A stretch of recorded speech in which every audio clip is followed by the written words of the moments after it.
Fanned by dry northwesterly winds, the fire quickly swept up the valley, forcing bush and town fire brigades to make a stand along the Bayview Road. At one stage, the flames came within a few metres of a farmhouse. Firefighters were able to save the dwelling, but several outhouses were severely damaged. Clouds of dense smoke billowed over nearby suburbs, raising fears that spot fires on the eastern side of the road could set the blaze racing towards schools and shops. The situation is most severe in that we are being hit with wind shifts that are very hard to contain the fire. While police closed the road, council staff evacuated what little livestock remained. Late this afternoon, firefighters were maintaining a watch on the blaze, with forecasts of high winds, high temperatures and low humidity throughout the Hunter tomorrow. Fears of worse to come are well founded. A total fire ban is current in the Hunter and will continue from midnight tonight.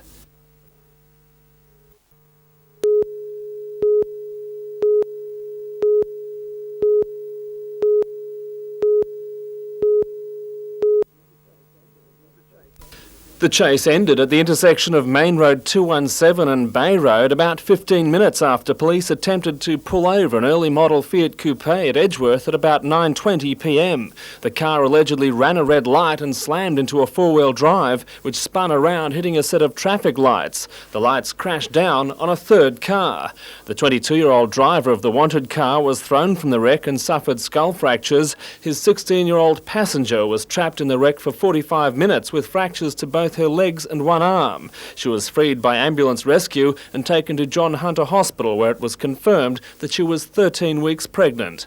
Her condition this evening was listed as serious but stable. Police inquiries are continuing.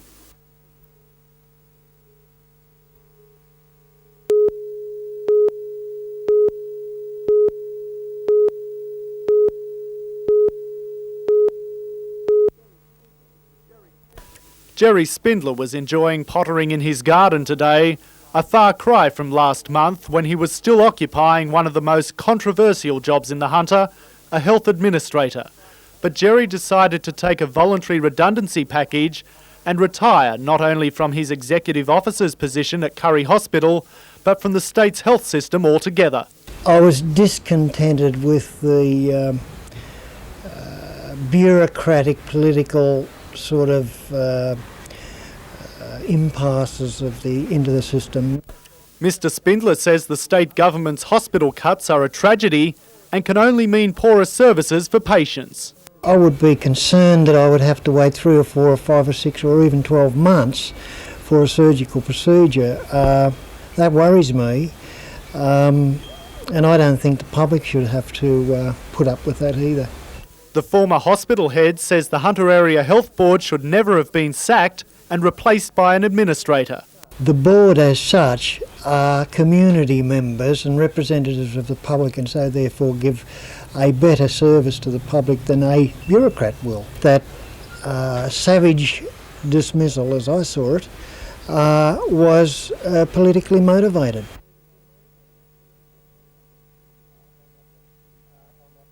I'm of that opinion, Scott.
Hey, right, what have we got here? Hey, some help in here. Check response from him, Glenn. Okay, and I'm elevating the wound.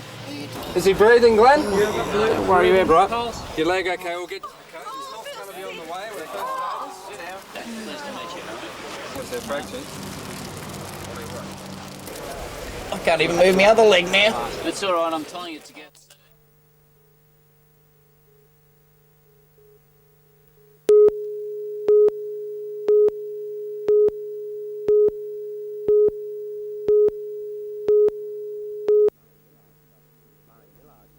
Murray Millard suffers from a rare condition known as osteogenesis imperfecta, or brittle bone disease. He's lived with it for all of his 19 years, but the situation is now becoming critical. Once an avid wheelchair athlete, he's now confined to board games by constant pain. An operation in London could be his last throw of the dice. This problem that's now arisen in my neck, that I need an operation in London for, that slowly gets worse as you get older. What will happen if you can't have the operation in London? Well, my vision will end up going paraplegia. The nerves in your neck just end up being pressed too much. And you just end up losing all your limbs. He's already endured 18 operations, but requires the care of English specialists to stop his spine from literally growing through his brain. The pain I'm going through now with my jaw, that seems more daunting to me than the operation. His parents need to raise $100,000 before December 10, when the operation has been scheduled. The costs have mounted because of the medical bills over there, the private hospital that he has to go to. This has all been set. Of course, there's accommodation, airfares and everything else. The Wyoming Church of Christ has started an appeal to raise the money. All donations will be gratefully accepted. Bruce McKenzie, NBN News.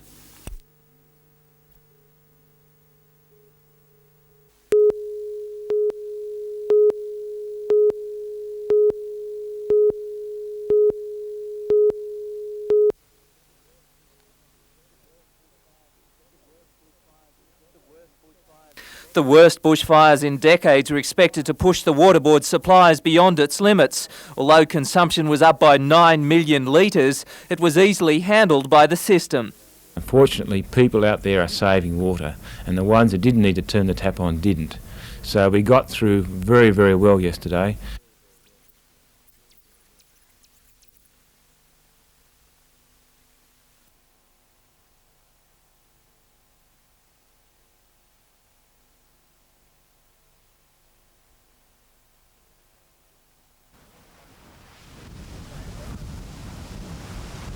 To help those stretched by the trauma and expense of the blaze, the board has offered a special deal. There will be no charge for water used to fight yesterday's fire, a bill expected to cost the board up to $20,000. So we'll be going through checking all the houses that were affected by the fire and providing rebates to them on the basis of their increasing water usage as a result of the fire.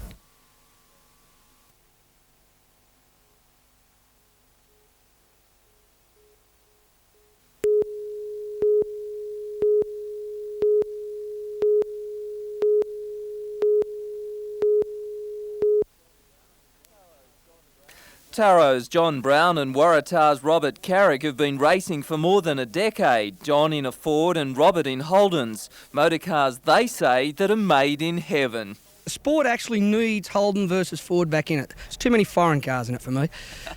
Okay.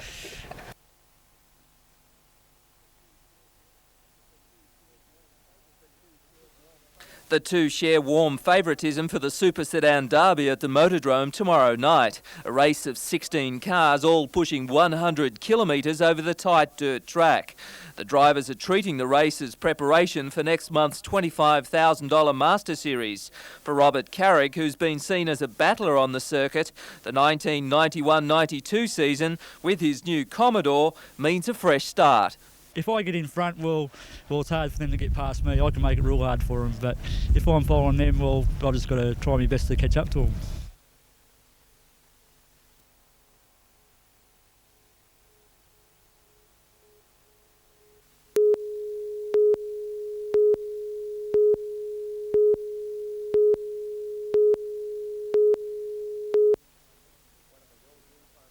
One of the world's all-time legendary players, Ken Muscles Rosewell, graced the District Park courts last year and played an exhibition match with the Darling of Newcastle. The light-hearted contest attracted plenty of interest and helped launch the Junior Championships. This year, another breakthrough, with the man who made millions from tennis and a good-looking moustache, John Newcombe, accepting an invitation to participate and lock rackets with Rachel. Newcombe is renowned for his jovial manner on the court, and the November the 7th encounter promises to be one of high standard and a whole lot of fun.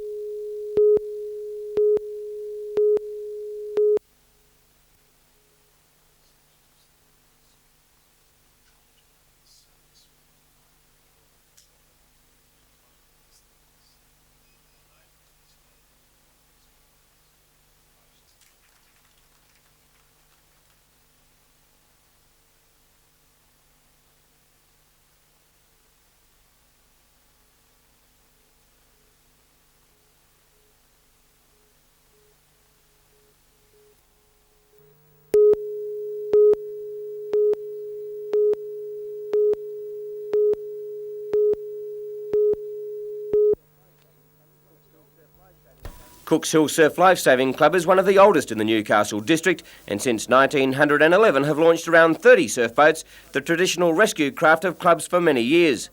And in their history, the club has honoured only 5 club members by naming boats after them for services rendered. Today, another 2 names join the illustrious list, Neville Quinn and George Jones. Quinn and Jones joined Cooks Hill in 1948 and have been active members in various capacities with the club to this day. The Champagne christened the craft, but in true clubby fashion, only a little was reserved for the boat. Surf life saving's a thirsty business. The honour of crewing the boat the first time was given to the Cooks Hill A-grade team under the guidance of sweep Jerry Darcy. Neville Quinn and George Jones will no doubt toast the new $15,000 boat on the odd occasion.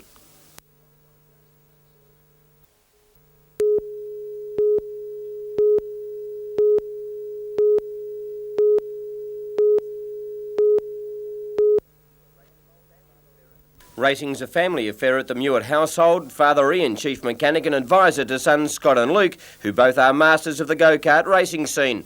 Last weekend, 12-year-old Luke had to battle through 2 heats, a pre-final and then a final over 13 laps to emerge the winner of the junior heavyweight national title.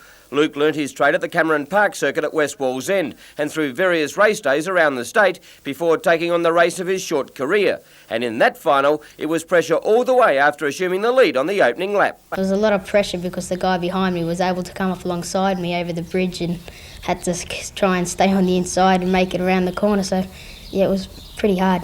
Coming up with the checkered flag, what went through your mind? I've done it.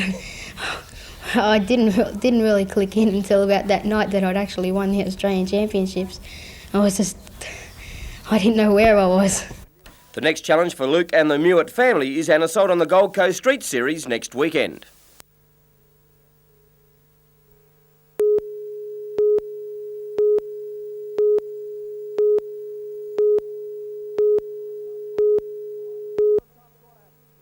To the top corner, 400 metres left to go. He's holding back on Generator. It leads by a neck. Franco Gold. Thorate climbing over the back of the leader. Can't get out as he pulls the whip on Generator. Franco Gold is running a great race on the outside. Franco Gold is drawn level with Generator. Thorate's getting into the clear now. He's about to hook around them as they come into the straight. 250 to go. He's in desperate trouble on Generator because here comes Thorate. The old bloke down the outside with a great run. Generator just in front. Thorate's grabbing him with every stride. Generator and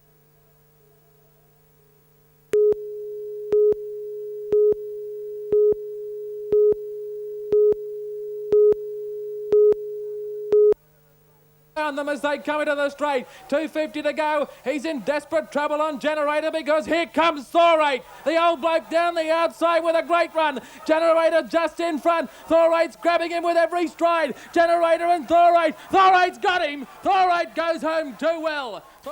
And while a large crowd enjoyed the trots, there was also an excellent turnout for the announcement of the 7th Annual Lake Macquarie Sportsperson of the Year Awards at the Belmont 16-foot Sailing Club.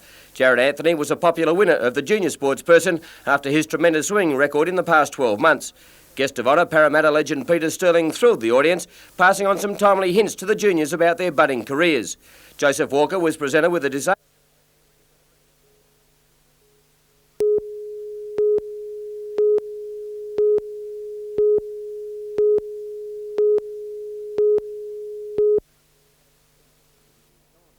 Almost 2 years on, and the shockwaves from the Newcastle earthquake are still being felt. Described by scientists as the most significant geological event in recorded Australian history, the quake has forced the nation's leading seismologists to rethink their theories. There's a new perspective coming in, and we have to, based on what we've learnt from Newcastle, redo our risk maps and our hazard ideas, and that is what's evolving. That's the positive part. The building and engineering industries have also learnt some valuable lessons. Newcastle's probably now one of the safest cities in Australia because it's never had so many engineers and builders and everything crawling all over it, getting it back into a strong, safe situation. Of course, nothing can repair the emotional scars left by such a devastating event, but with experts from around the nation attending today's seminar, it's hoped other areas may now be better prepared to cope with the fickle face of Mother Nature. The people in major cities, in Brisbane and Sydney and Melbourne, if they can pick up the lessons we've learned, we're going to save the insurance industry 10 times what they've paid out on the Newcastle earthquake.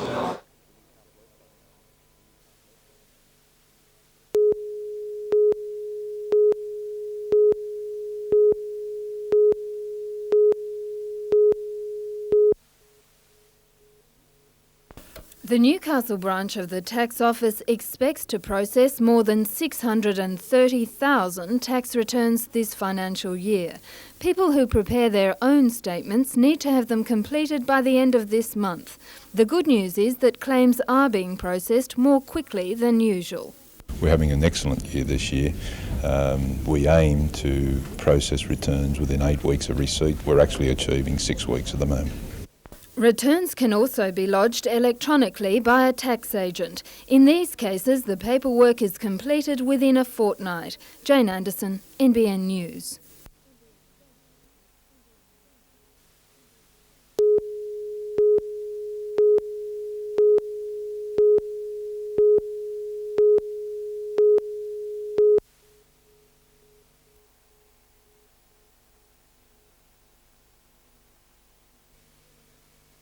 The United Nations was formed on this day in 1945. Supporters of the organisation gathered in Newcastle's Civic Park to mark the anniversary. They paid tribute to Australians who have served and continue to take part in peacekeeping operations throughout the world.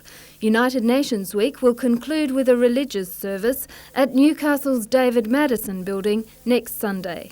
They pray, they sing, and readings are taken from the holy scriptures of all the major religions of the world so that we can learn to understand each other, love each other, so that fear and prejudice is gone.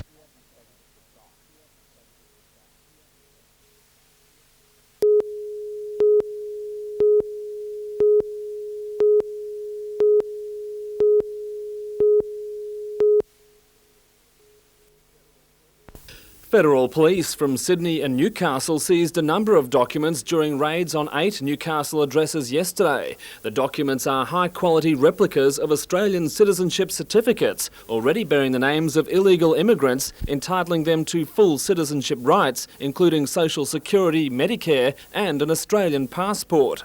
The certificates are a very good replica of the original certificates, and to an untrained eye could quite easily be passed off well. The Newcastle operation follows inquiries in Sydney when federal police arrested a private immigration consultant and a woman off-sider in September. It's alleged they were selling forged certificates to Indian Fijians who had overstayed their visas for amounts of up to $30,000. Wednesday's raid in Newcastle also seized a number of printing plates which had been cut up in an apparent attempt to destroy them. The actual citizenship certificates were being printed in the Newcastle area and then were being brought down to Sydney where they were being sold. Have you actually located the press that was doing this? We, at this stage, are still continuing our investigation in relation to that. 33-year-old Maitland businessman Peter Terence Ladocki has appeared in Newcastle local court charged with 14 counts of being knowingly concerned in the forgery of Commonwealth documents. He's been bailed to appear on November 20. Police believe more than 60 of the forged documents were sold to illegal immigrants between June and August this year. So far, only half the documents have been recovered. It's believed all the citizenship papers were sold in the Sydney area. Tom Hilston, NBN News.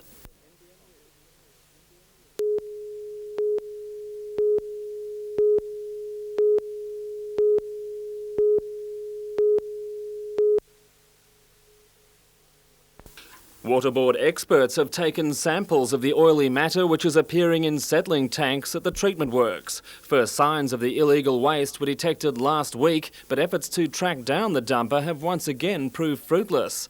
The breakdown of raw sewage depends on the activity of microorganisms which thrive in the ponds. However, diesel oil and other chemicals can kill the organisms, resulting in serious disruption to the treatment works. Samples of the oil have been taken to the Hunter Water Board office for detailed tests.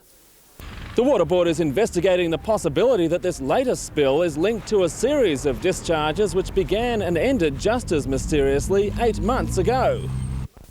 A Water Board spokesman says there are heavy penalties for illegally dumping chemicals into the sewage system. The Water Board is asking residents in the Windale area and nearby industries to report any suspicious activities. Tom Hilston, NBN News.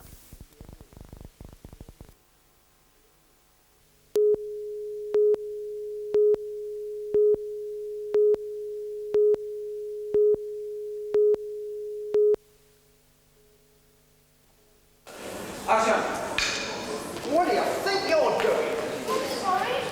Sorry, sir. You may not know the actors, but the setting might be a bit more familiar.